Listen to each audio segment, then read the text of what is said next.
ఈ ఆకు ఎండు తెగులు లక్షణాలు గమనించినట్లయితే ఆకుల మీద గోధుమ లేదా బూడిద రంగులో ఉండే పొడవైన కోలాకారపు మచ్చలు అనేవి ఆకుల మీద ఏర్పడడం జరుగుతుంది.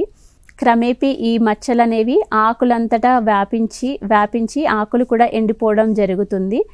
అంతేకాకుండా మేడిస్ ఆకు ఎండు తెగులులో ఆకుల మీద మచ్చలు అనేవి ఎరుపు లేదా గోధుమ రంగు వర్ణంలో మచ్చలు ఏర్పడతాయి. క్రమేపీ ఇవి దీర్ఘ చతురస్రాకారంలో కనిపించడం జరుగుతుంది. అయితే ఈ తెగుళ్ళ నివారణకి మ్యాంకోజెబ్ 2.5 గ్రాములు లీటర్ నీటికి కలిపి పిచికారీ చేసుకోవాలి. ఇంకా ప్రధానంగా యాసంగిలో ఆశించే ఇంకొక తెగులు ఏంటంటే పూతానంతర కాండం తెగులు. ఇది పూత దశ నుంచి మొక్కజొన్నకి సోకే అవకాశం ఉంది.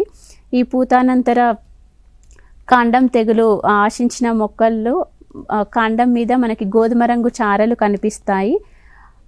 ఈ ఆశించిన కాండంని మనము ఓపెన్ చేసి చూసినట్లయితే ఆశించిన దాన్ని చూసినట్లయితే లోపల కాండం అనేది కుళ్ళిపోవడం జరుగుతుంది.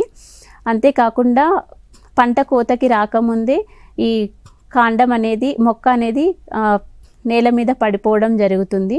అయితే ఈ పూతానంతర కాండం కొల్లు తెగులు నివారణకి విత్తన శుద్ధి ట్రైకోడర్మా విరిడేతో 10 గ్రాములు కిలో విత్తనానికి విత్తన శుద్ధి చేయవచ్చు.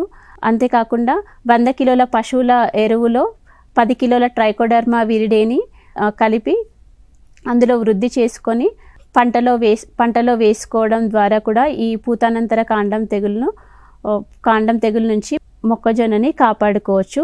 ఈ తెగుళ్ళే కాకుండా బూజు తెగులు లేదా వెర్రితల తెగులు అనేది కూడా మొక్కజొన్నని ఆశించి నష్టపరుస్తుంది. ఆశించిన మొక్కలు గుడసబారుతాయి. అంతేకాకుండా ఈ మొక్కల్లో ఆకులు అనేవి ముడతలు పడి వంకర్ టింకర్గా కూడా గమనించడం జరుగుతుంది. అయితే ఈ బూజు తెగులు ఆశించిన మొక్కల ఆకులలో పసుపు రంగు పట్టీలు ఏర్పడతాయి ఆకుల మీద. ఒకవేళ తెగులు తీవ్రత ఎక్కువగా ఉన్నట్లయితే ఆకు అడుగు భాగాల్లో కూడా బూడిద వంటి పదార్థాన్ని గమనించవచ్చు. అంతేకాకుండా ఈ బూజు తెగులు అనేది అధిక తేమ మరియు అధిక ఉష్ణోగ్రత ఉన్నప్పుడు ఎక్కువగా వ్యాప్తి చెందుతుంది. ఈ బూజు తెగులు నివారణకి మెటలాక్సిల్ అనే మందుని 4 గ్రాములు కిలో విత్తనానికి కలిపి విత్తన శుద్ధి చేసుకోవాలి.